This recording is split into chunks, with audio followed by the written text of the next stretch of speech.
How the people are doing. So here we have the human subjects comparison between these two beautiful flagships. Now here's the deal. The way this works is basically we're going to be taking a look at human subjects exclusively here. And well, the only human subject is me, obviously, but we'll be taking a look at regular photos. I've got a few of those, not too many. We have selfies, we have portraits, and we have night portraits and night selfies as well. So with all of that in mind, I do want to point out that if you're looking for regular daylight photos, high res, night mode, zoom shots, ultra wide shots, all that jazz, by all means, check out the link in the description. There's a playlist in there and it has the video with all of those comparisons.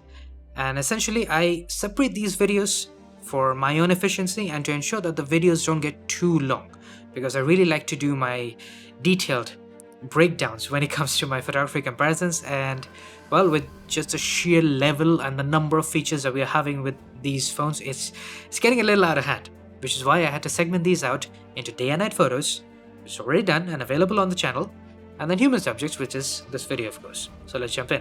Now obviously, in case of the X200 Ultra, the elephant in the room is the fact that we have a 35mm mode. Now, for the sake of comparison and for the sake of proper parity, I also took 35mm shots with the X200 Pro. Now, if you're worried about or concerned about the detail preservation and how it differs in that regard, so on and so forth, once again, I'd urge you to check out the video that is already done with the day and night photos.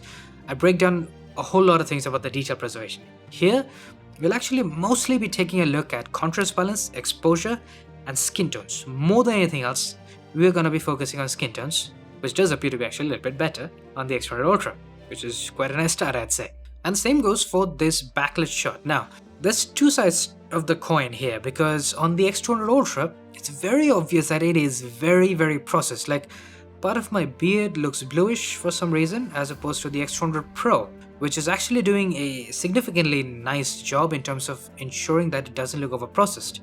But then the skin tones, it's not perfect on either, but I do prefer how much more alive I look on the X200 Ultra as opposed to the more corpse-like features that I'm being embellished with on the X200 Pro. So I'm a little split on this one. I feel like I kind of prefer the X200 Ultra despite looking over-processed. But yeah, it's a bit of a toss-up to say the least. It is a backlit shot, a severely backlit one. But of course, those were just regular photos. What about selfies? Now, the selfie situation I feel has actually been optimized a fair bit on the X200 Ultra.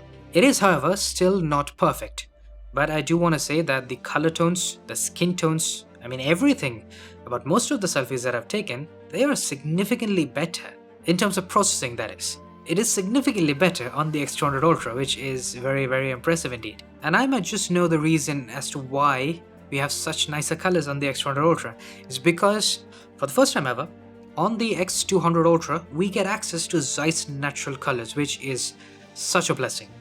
Weirdly enough, on the X200 Pro, despite Zeiss's natural colors and the color profiles in general being one of the greatest things about the X200 Pro's cameras, we don't have access to it with selfies. It just doesn't exist in that. So as you would expect, you have much natural, much nicer colors on the X200 Ultra because of that reason. Now, is it perfect?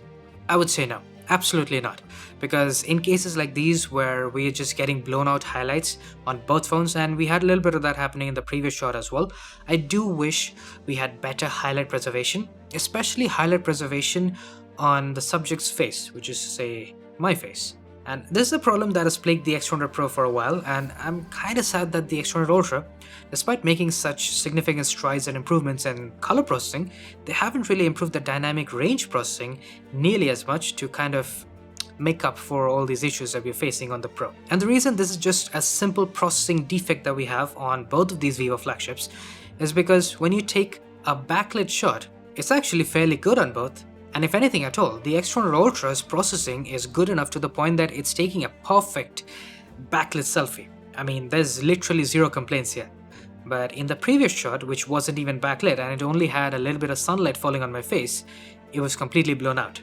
So you can see how there's a significant disparity in the way dynamic range is handled depending on where the highlight is in the particular image. Now when it comes to selfie portraits, I'd say the same can be said about the color processing on the X200 Ultra. It is so bloody nice to have Zeiss's natural colors. Now obviously I like Zeiss's natural colors, so I'm using that. If you want a different color profile, you've got access to all of the ones across the board. And that is what makes it such a beautiful thing. On the X200 Pro, when I had the X200 Pro without these features, I didn't really think much about it, but now in retrospect it is quite a glaring drawback, isn't it, on the Pro version? And it's not just that it's handling skin tones perfectly, it's also adding just a little bit of warmth that you're gonna naturally get from the sunlight, as opposed to the X200 Pro, which is completely and utterly neutralizing it, and it doesn't look nearly as realistic, nearly as natural as the Ultra. However, I would say that in case of this backlit selfie portrait, there's maybe a bit too much saturation and perhaps a bit more yellowing action happening on the X200 Ultra, the skin tones especially, as opposed to the Pro, which is handling the situation maybe a little bit better balanced, despite the fact that it has more lens flaring going on. And then of course, night selfies. Without question, I don't think night selfies are worth using on the X200 Ultra or the Pro, to be honest, because this was not particularly bad in terms of the lighting, but I can tell you without a doubt that this is not a very good night selfie on either. The Pro looks atrocious. The X200 Ultra kind of tries to handle things with contrast, but the detail preservation is just down in the gutter. There's no two ways about it. It doesn't work out quite as nicely as one would hope. Sad, but that's just the way it is. However, weirdly enough, with night selfie portraits, we actually get better results on both. Now, comparatively speaking, the Ultra is doing a much better job with noise reduction, detail preservation, and the overall color and contrast balance. But what really surprises me is the fact that we just don't get the same level of processing on the regular selfies as opposed to the portraits, because the portrait looks decidedly better as opposed to the regular night selfie that we just saw. Why the weird disparity? I mean, the portraits are supposed to be even harder to process, right?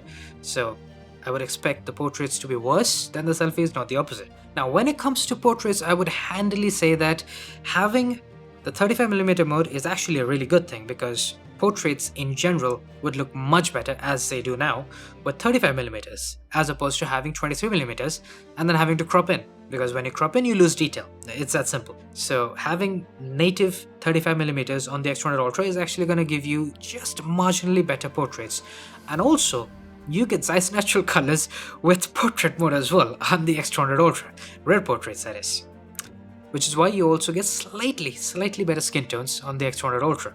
Once again, something that I appreciate deeply, as you can probably tell.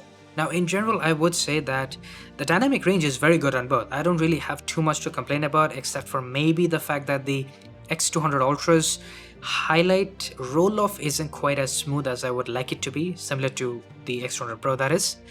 But the colors, every single time, it's the colors, whether it's selfies, selfie portraits, regular portraits, the colors and the skin tones are so accurate with Zeiss natural colors that it's just across the board. It is such a simple little refinement in the software processing and just a choice that you can have, but it makes a huge difference. Now, is it perfect? No.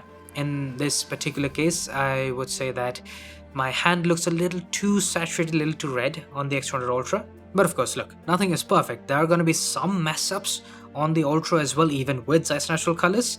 But once again, in a case like this, very easily, the skin tones look so much nicer on the X200 Ultra. A little bit saturated maybe, sure, but it was during sunset, so naturally you do get nice saturated, almost warm skin tones, which is exactly how it should look, as opposed to the Pro, which is kind of desaturating that skin tone and kind of neutralizing the warmth. I can confidently say that if I am to choose one out of these two phones for portrait specifically, it would be the Ultra. And there's no two ways about it.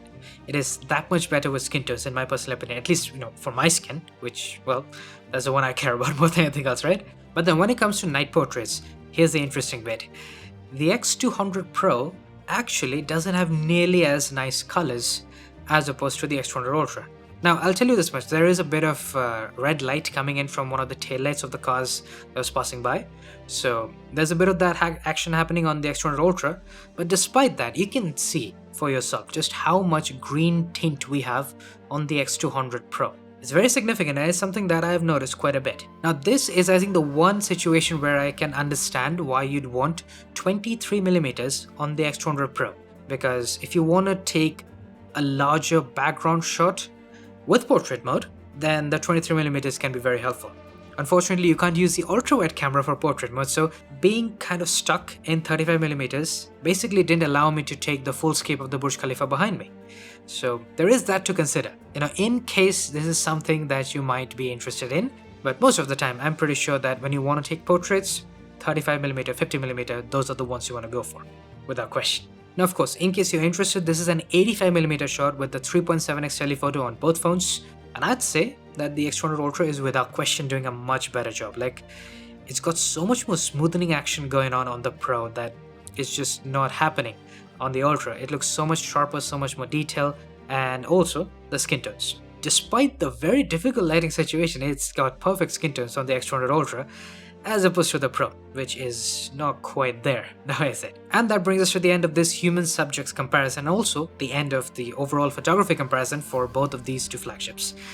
Now here's the deal, when it comes to regular day and night photography, I already mentioned previously in the previous video, which if you haven't checked out already, you can check it out on the channel, and also the links are in the description. I may have said that twice already, but well, regardless. When it comes to the X200 Ultra, you see, it has access to Zeiss's natural colors through and through. And that is one of the most beautiful things. Like, across the board, for any Vivo flagship, this is about as consistent access to Zeiss's natural colors as you could ever hope for. Everything you do, every mode that you use has Zeiss's natural colors in there.